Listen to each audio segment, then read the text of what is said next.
For the past few days, we have been looking at the concept of states. We've been wrapping up with how, as scholars of comparative politics, we can classify states. In our previous lesson, we examined how we can classify states based on their population size. We also examined how we can classify states based on their political authority. Today, we are going to wrap up with our classification of states based on income. Based on income, dear friends. And here we are going to rely on an authoritative source. The World Bank analyzes the economic health of all the countries in the world, okay? They analyze several states of the world and place them into one of four categories. So based on national income, we can classify states into four, my dear friends. We use the World Bank classification. Now, the approach is they use the gross national income per capita. When we talk of gross national income, it involves the total value of goods and services produced within the country, that's the total GDP, plus net income received from abroad, such as remittances and foreign investments. When we put all these together, we call it gross national income. So the total volume of goods and services, when we quantify them in monetary terms, those that we get internally within the territory of the states, as well as the net income that maybe foreign investments we have abroad, or Ghanaians abroad, or flows of income coming into the country. When we take the net, we put everything in one basket, and it is called the gross national income. Now, gross national income, when we divide it by the total population, okay?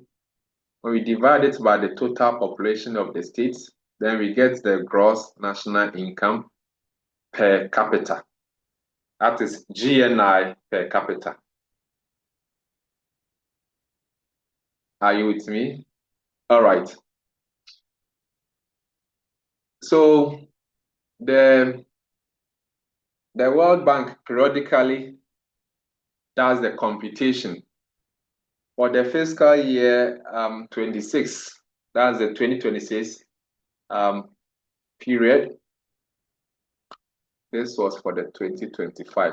So the data was from July 1, 2025 to June 30, 2026. Those who are using old notes, you will have this. And I've been telling you that comparative politics is a dynamic course. We deal with what is happening or presently. And so tell your friends that they should always be updated. Don't rely on old notes only, because those that requires figures or that involve figures do change periodically, and we update ourselves. So last year, these were the figures we were using, okay? But this data does not hold. This data does not hold. Now, what is current today? Where we stand today, July 2026, okay? And that is for the current 2027 fiscal year. So for contemporary period, okay, which is the current 2027 fiscal year. Now, when we talk of low-income economies, then it means that when we put all their incomes, okay, the GNI, total volume of goods and services produced in the country within the year, plus the net income received from abroad. When we put everything together and divide by the population, for example, Ghana, if we put all the monies together and divide by the 34 to 35 million people, how much will each person get? How much will Princess get? How much will Abraham get? How much will Samuelina get? Now, based on how much each citizen will get, then we can classify you into one of the four categorization or classification. If we share the money or the income by the population, and then each person gets maybe 1,175 or less, okay? If you cannot get more than 1,175, then that is a low income economy. So if we share, you get like everybody gets like 1,000. Clearly, you are low income. If you get 1,175, you are low income. 1,174, you are low income. $1,000. Now, when we share the GNI per the population, and then each person gets between 1,176 and $4,635. In fact, the figures are quoted in dollars, okay? That is a lower middle income economy. When we share the gross national income by the population, and then each person will get between 4,636, okay? 4,636 and 7,000. If each person will get between 4,636 and 14,375, that is upper middle income economy. So always check the range, very important. Check the range. So 4,636 to 14,375.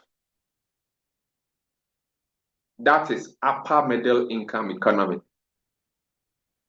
Then those that will get more than 14,375 and above, okay, that means that those that will get more than this figure. So from 14,376, 377 onwards, these are high income states.